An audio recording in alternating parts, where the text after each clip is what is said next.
Hola amigos de YouTube, soy José Bobadilla y estoy con ustedes para dar inicio a esta segunda temporada que hemos creado tanta expectativa entre ustedes. Los libros que cambiaron mi vida. Nosotros también estábamos muy expectantes de preparar todo este material, de volver a soñar con los libros y de poder hacer algo que a ustedes les sirva muchísimo. Esta segunda temporada la hemos diseñado porque creemos que es súper importante contarles a ustedes eso, cuáles fueron los libros que cambiaron mi vida, por qué entramos en un camino distinto al que entra la mayoría de la gente y qué papel cumplieron los libros en ese camino que hemos recorrido. Han sido 14 años de volvernos soñadores, de empezar a construir cosas que antes no habíamos intentado construir y quiero contarles pues qué para eso han tenido que ver los libros, qué impacto han causado los libros en todo este proceso.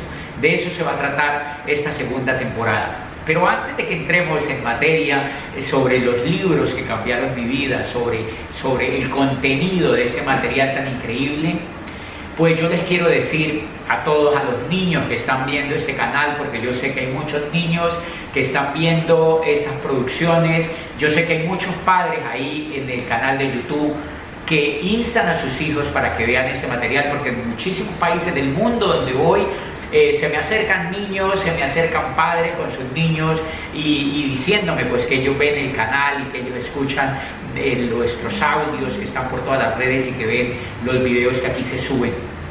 Yo les quiero decir en esta temporada y de esto, de hecho de eso se trata el contenido, es que reivindiquemos siempre y cada vez más la importancia de leer, la importancia de que los niños se peguen de los libros, la importancia de que los adultos lean con los niños y que los adultos lean, la importancia de que la gente siga leyendo y de que creemos culturas de lectura, porque yo estoy seguro que una persona cuando lee, que un pueblo cuando lee, pues no solamente sale de la ignorancia, sino que es capaz de cambiar la vida, porque se ha demostrado a lo largo de la historia del mundo que han sido los libros y las ideas, por supuesto contenidas en los libros, los que han sido capaces de transformar el mundo. Y de esto, pues la historia está plagadísima de ejemplos. Lo que más a mí me ha fascinado del tema de los libros es la subversión que ellos tienen por dentro, es la ruptura que han causado en las estructuras sociales y es cómo han hecho que el mundo evolucione y se transforme a través de la utilización de estos libros. Y pues uno de los casos más importantes que existen, y digamos no tan antiguos, sino un poco más reciente en la historia de Occidente, fue el surgimiento del Renacimiento italiano. Cuando examinamos el Renacimiento italiano, que fue la etapa más importante, creo yo, en Occidente, para revolucionar las ideas, para revolucionar la literatura, las ciencias, la política, para revolucionar el arte y en general toda la concepción que se tenía del ser humano en Occidente, pues tuvieron que ver los libros. Fueron los libros los que hicieron que las mentes de los italianos florentinos se rompieran y que quebraran el jarrón de pensamientos que tenían, y allí inició una de las revoluciones más importantes que creo yo tiene al mundo en el punto donde está hoy. Y esto ocurrió porque los Médicis, que eran una familia muy poderosa, al inicio, comienzos del siglo XIV, los Médicis empiezan a surgir en Florencia, una ciudad próspera de 60.000 habitantes. Y Florencia en aquella época era el París que fue en el siglo XIX. Florencia a finales del siglo XIII, comienzos del siglo XIV, era lo que fue París en el siglo XIX y lo que fue Nueva York en el siglo XX. Una ciudad de 60.000 habitantes, pero que era capaz de producir un arte sin igual en todo el mundo, que era capaz de producir la mayor fuente de literatura y que era capaz de producir los mayores genios científicos que nunca el mundo había visto. Florencia, esa pequeñísima ciudad que hoy sería catalogada como un pueblo, fue la cuna del Renacimiento italiano. ¿Por qué se dio este Renacimiento? Por los libros. Los Médicis, que eran cultos, eran ricos y muy inquietos, porque una de las cosas que causa la riqueza es la inquietud por cosas que los demás no pueden hacer, por cuanto las personas cuando estamos ocupadas trabajando en otras cosas, pues creo que no nos preocupamos por los libros ni por cosas más importantes como los libros o como el conocimiento o como la búsqueda o la investigación. Pero los Médicis se volvieron ricos y uno de ellos, Lorenzo de Médicis, que era supremamente inquieto, empezó con sus amigos a buscar en las abadías, en aquellas abadías que eran custodiadas por monjes benedictinos, dominicos y muchas de estas comunidades que tenían la biblioteca. Recordemos que los libros que existían en la Edad Media estaban única y exclusivamente depositados en las bibliotecas, que a la vez eran propiedad de las abadías. Los libros no eran propiedad de las personas, los libros pertenecían al clero y eran las abadías las que los tenían guardados, resguardados. Los Médicis iban de noche a las abadías, entraban como ladrones con una pasión inusitada y con una magia por encontrar algo nuevo, indescriptible, como aquella persona que busca un tesoro de lo más valioso. Ellos entraban a las abadías y hurtaban los libros. Hurtaban los libros que habían traído de los griegos a través de la caída de los otomanos. Cuando cae el Imperio Otomano en Constantinopla, se abre aquella puerta que básicamente pasan los libros por Italia y se quedan en Florencia. En esas abadías se quedan todos esos libros que surgieron o que se volvió un tráfico de libros a través de la caída de los otomanos, y los Médicis entran a esas abadías y empiezan a capturar los libros. Era delito, absolutamente delictivo, tener esos libros en poder de los particulares. La droga de la época era la lectura. La droga de la época era leer cosas que la gente nunca había leído. El delito de la época era el conocimiento, tal como hoy sería delito cualquier otro delito como las drogas o como el contrabando o como alguna de estas cosas. El delito de aquella época, y era severamente castigado, era la lectura, porque la gente ni siquiera podía leer la Biblia. Lo único que podía la gente era escuchar la Biblia a través de los curas, de forma en una lengua que no entendían, porque la Biblia era hablada en latín y el sacerdote la hablaba de espalda a la gente. La gente solamente veía la espalda del sacerdote y escuchaba lo que él leía de la Biblia, porque se decía que la Biblia era sagrada, que era la palabra de Dios, y entonces un mortal cualquiera no la podía leer. De manera que los libros eran absolutamente prohibidos. Los libros eran manuscritos protegidos en las abadías. Pues los Médicis los sacaron de ellas y empezaron a leerlas. Y un hombre que se llamó Niccolo Niccolini empezó a tener pequeñas colecciones de aquellos libros y empezó a llamar jóvenes florentinos a su sala de la casa para que leyeran aquellos libros. Y fue generando un fermento de mentes que pensaban distinto y empezaron a darse cuenta que los griegos habían pintado y habían esculpido cuerpos humanos desnudos, cuando la Edad Media jamás había presenciado ningún tipo de arte de esa naturaleza, porque pintaban santos ataviados y una cantidad de cosas conservadoras. Donatello leyó eso.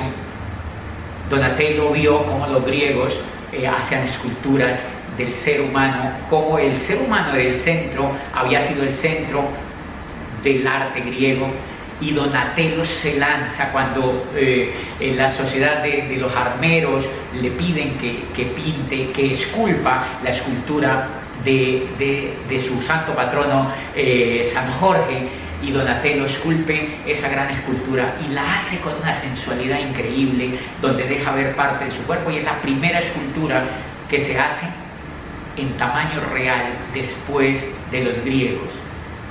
Es la primera vez que en Occidente se hace una escultura en tamaño real después de lo griego. Ese hecho, que parece ínfimo, marca el comienzo del rescate del ser humano como centro de la Tierra. A eso se le llamó después el humanismo, es decir, Donatello fue capaz de poner en el arte la presencia del ser humano. El ser humano no era importante hasta allí, el ser humano era absolutamente marginal. Lo importante eran los gremios, lo importante era la iglesia, lo importante era el Estado, lo importante era el colectivo, pero el ser humano individualizado no era importante. A partir de que Donatello esculpe la escultura de San Jorge con una imagen humana y con un tamaño real de un humano, empieza a darse en el arte un cambio trascendental que nunca paró, y el ser humano empieza a convertirse en el centro de la actividad cultural, en el centro de la actividad política, en el centro de la actividad social, en el centro de toda la actividad humana, y precisamente a eso fue lo que se le llamó el humanismo.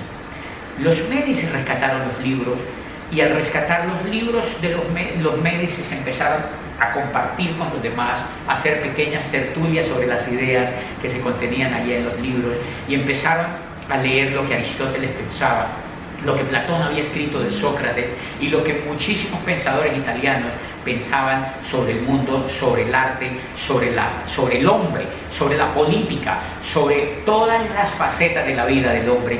Y entonces por eso se dice que en Florencia de finales del siglo o de comienzo del siglo XIV fue donde se empieza a volver por eso se llama Renacimiento, porque se vuelve a renacer lo que había pasado en Grecia, en aquella Grecia clásica, sobre todo en aquella Grecia clásica del siglo de oro de Pericles, donde brilla Grecia, donde Atenas brilla por toda su creación.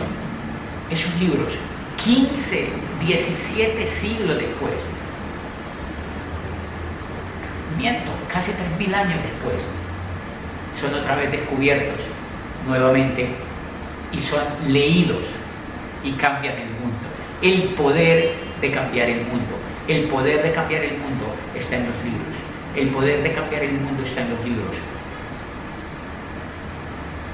Fue capaz Galileo de contravenir a Aristóteles.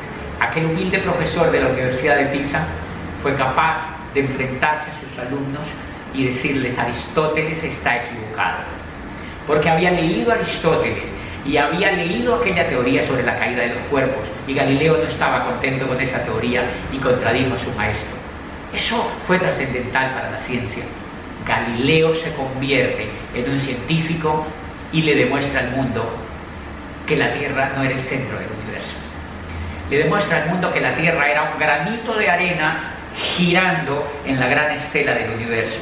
Un humilde profesor de la Universidad de Pisa había nacido como el genio más increíble de la ciencia moderna y había sentado la base de la astronomía.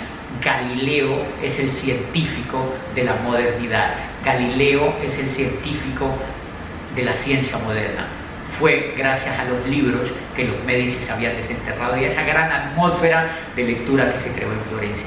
Pero también Miguel Ángel Buonarroti, pero también Botticelli, pero también Da Vinci, aquel gran genio de la ciencia, Leonardo da Vinci, surge porque había libertad en Florencia de lectura, porque los libros circulaban por todas partes y porque la libertad había vuelto a la vida. Recordemos que en ese momento, hacia atrás, hasta ese momento, la Iglesia lo había manipulado todo. La oscuridad se había apoderado del mundo, los libros eran prohibidos, la gente no podía leer, la vida era absolutamente manejada por el clero. Pero a partir de allí el ser humano toma fuerza y empieza a leer y empieza a conquistar algo que jamás había tenido en sus manos, y esa conquista lo lleva a sembrar la base de lo que hoy tenemos, las bases de la libertad, las bases de la democracia, las bases de la filosofía moderna y las bases de la ciencia moderna. Todo lo que conocemos hoy como democracia surge a raíz de que rescatamos las ideas de los griegos a través del Renacimiento. Y eso es un hecho histórico increíble que nos hace a todos volvernos supremamente amantes de los libros. Si los libros fueron capaces de transformar el mundo en una pequeña ciudad de 60.000 habitantes, ¿cómo no van a ser capaces de transformar a una persona? ¿Cómo no van a ser capaces de transformar tu vida y la vida de cualquier ser humano? Y uno de los hechos más increíbles que también ocurren a comienzos del siglo XVI se dan en Inglaterra, que yo les he contado, aquel hecho fantástico de cómo un rey que se llamó Enrique VIII, por un hecho que además era un hecho cotidiano, un hecho cotidianísimo de la vida. Enrique VIII se quiere casar con Ana Bolena, pero no lo dejan porque era precisamente el esposo de Catalina de Aragón. Pero Enrique VIII estaba enamoradísimo de Ana Bolena y entonces toma la decisión de casarse con ella, pero el Papa no le permite que se case con ella, por cuanto lo que Dios une, el hombre no lo podía desunir. Y esa creencia impedía que él se separara de Catalina de Aragón. Lo más lindo es que Inglaterra en aquella época depende de Roma, el Papa es el que predica lo que rige en Inglaterra, en ese gran país y en toda Europa, en todo el mundo conocido. Y los ingleses, alguna parte de los ingleses no estaban muy contentos con eso. Pero el que no estaba nada contento era Enrique VIII, cuando el Papa le dice: no te puedes divorciar de Catalina de Aragón y no te puedes casar con Ana Bolena. Fue a la corte, fue al consejo, fue a todos los entes que rigen el reino de Inglaterra y en ninguna parte se lo permitieron. Pero una noche se dice, Ana Bolena apareció en el estudio de Enrique VIII con un libro que no sabemos si era de Erasmo de Rotterdam o de aquellos filósofos brillantes de comienzo del siglo XVI en Inglaterra, y dicen que Ana Bolena leyó una noche uno de esos libros y en aquel libro decía que Inglaterra no tenía por qué depender de Roma, que Roma era una imposición ante los reinos europeos y que el Papa no tenía ninguna autoridad histórica para imponerse sobre Inglaterra, que no había ningún hecho histórico ni jurídico y no había ningún sustento real por lo cual el Papa se tendría que manejar los destinos de Inglaterra e incluso dirigir lo que el rey pensaba. Y entonces Ana Bolena alucina leyendo aquel libro, se lo entrega a Enrique VIII y le dice: mi amor, he leído un libro que te puede interesar. Es un libro que habla sobre Roma y sobre cómo Inglaterra no debe depender de Roma. Enrique VIII dice, estaba obviamente enamoradísimo de Ana Bolena, dice que toma el libro, lo lee aquella noche alucinando y cuando termina de leer a finales de la madrugada aquel libro, llama a Ana Bolena y le dice: mi amor, es increíble que hayamos tenido miles de años de esclavitud por no habernos leído un libro. Y esa noche Enrique VIII toma la decisión de separarse de Roma. Al otro día reúne a las cortes, reúne al consejo y les dice: a partir de ahora he tomado una decisión, no dependeremos más de Roma, no dependeremos más del Papa, romperemos con el Papa, romperemos con Roma, crearemos una iglesia que se va a llamar la Iglesia de Inglaterra, la Iglesia Anglicana o la Iglesia de Inglaterra, dijo, y el Papa seré yo. Y nombró a un gordito que era amigo de él como obispo de Canterbury, y ese gordito le dio la orden de que lo divorciara de Catalina de Aragón. Y la historia del mundo cambió. A partir de allí Inglaterra fue capaz de transformar el mundo porque dejó de ser católica. Inglaterra se volvió protestante. Inglaterra empezó a incubar ideas que protestaron contra Roma.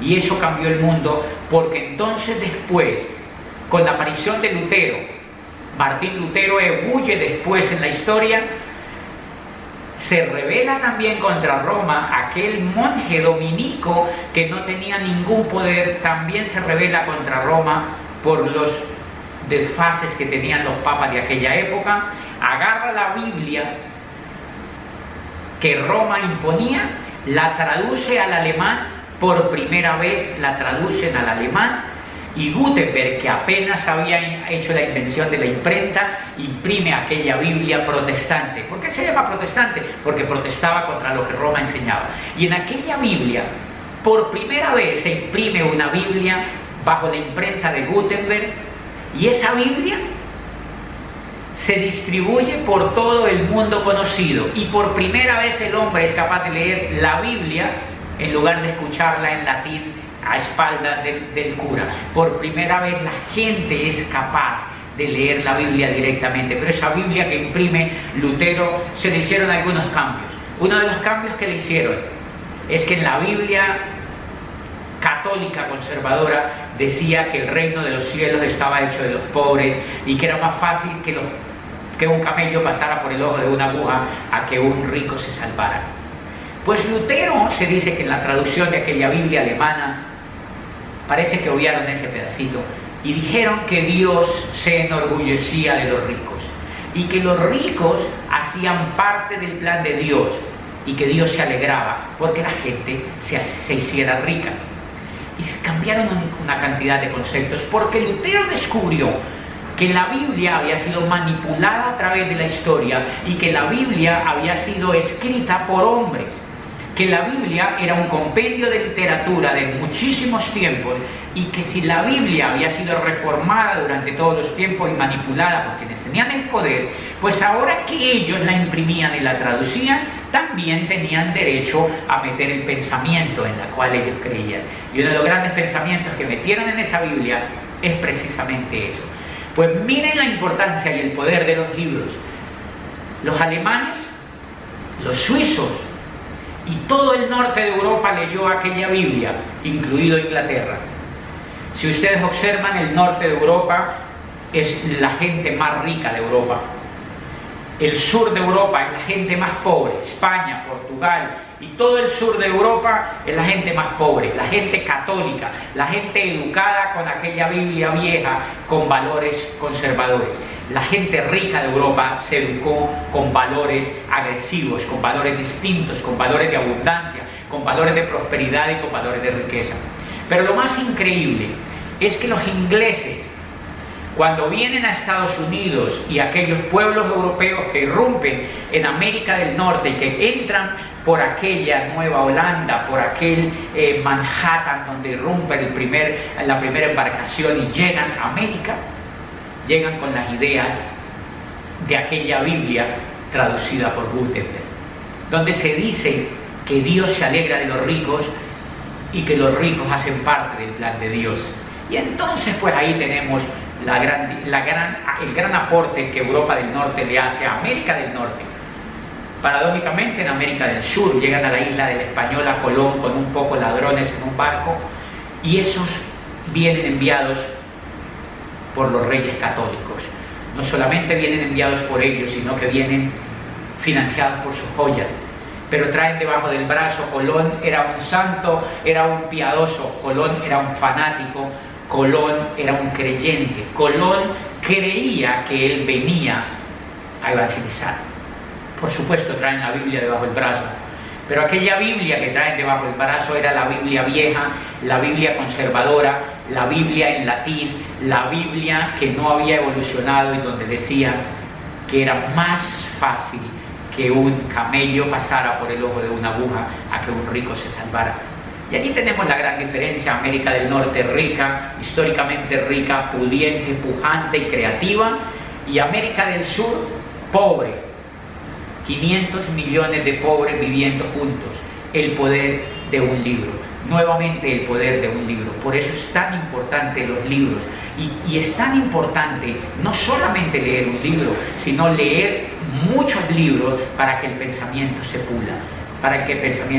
El gran aporte que le hicieron los europeos del norte a esta parte del mundo fue precisamente el poder de haber creado otro pensamiento en un libro. Pero tenemos un caso increíble, y es las ideas planteadas por Diderot, por Voltaire, por John Locke y por Rousseau. Aquellas ideas que se dieron a comienzos del siglo XVIII, a finales del siglo XVIII básicamente. Y es donde se habla de la igualdad, de la fraternidad y de la libertad. Los franceses empezaron a pensar: ¿por qué tenemos que estar sometidos a los reyes? ¿Por qué los reyes tienen que gobernar Europa? ¿Por qué se nos dice que los reyes, Dios les habla de noche y que el Papa es el mensajero de Dios? ¿Por qué no dominan? ¿Por qué la tierra es de los reyes? ¿Por qué los hombres no tenemos derecho sobre la tierra? Empezaron a pensar en eso, y por eso se dice de Voltaire que Voltaire fue el hombre que le puso alas a la libertad. Entre Voltaire, Rousseau, John Locke, Montesquieu y Diderot y muchos otros filósofos franceses fueron capaces de crear los derechos del hombre sobre la tierra, y esos derechos del hombre sobre la tierra fueron otra especie de libro que empezaron a leerse los franceses, y muchísimos franceses campesinos que ya podían leer interiorizaron esos derechos, y fue lo que dio el origen a aquel grito cuando se reúne Luis XVI con los Estados Generales. Al finalizar aquella gran asamblea, cuando dice Luis XVI, vamos a levantar los Estados Generales, quedan disueltos y todos volvemos a trabajar por Francia, un hombre levantó la voz en el fondo del auditorio y dijo: nosotros, el tercer Estado, nos quedamos en la asamblea permanente, abajo el rey.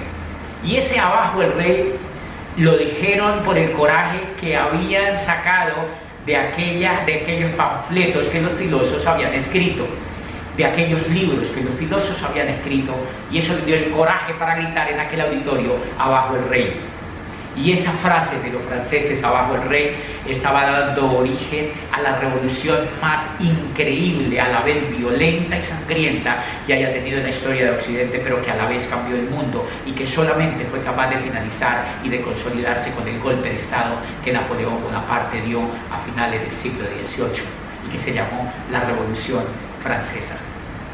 Y allí tenemos 3 o 4 ejemplos de cómo los libros han sido capaces de transformar el mundo entero, y que si los libros entonces han sido capaces de transformar el mundo entero, son capaces de transformar la vida de cualquier pueblo, son capaces de transformar la vida de cualquier ser humano. Y de eso se va a tratar esta segunda temporada, de los libros que cambiaron mi vida. Es el ejemplo de cómo la lectura, de cómo los libros son capaces de sacar a un empleado de su sitio, de cómo son capaces de sacar a una persona que no soñaba, a una persona que no inspiraba a nadie, de una persona que no era capaz de imaginar un mundo nuevo, como es capaz de levantarla de allí y empezar una vida de sueños y ponerla en camino de la prosperidad.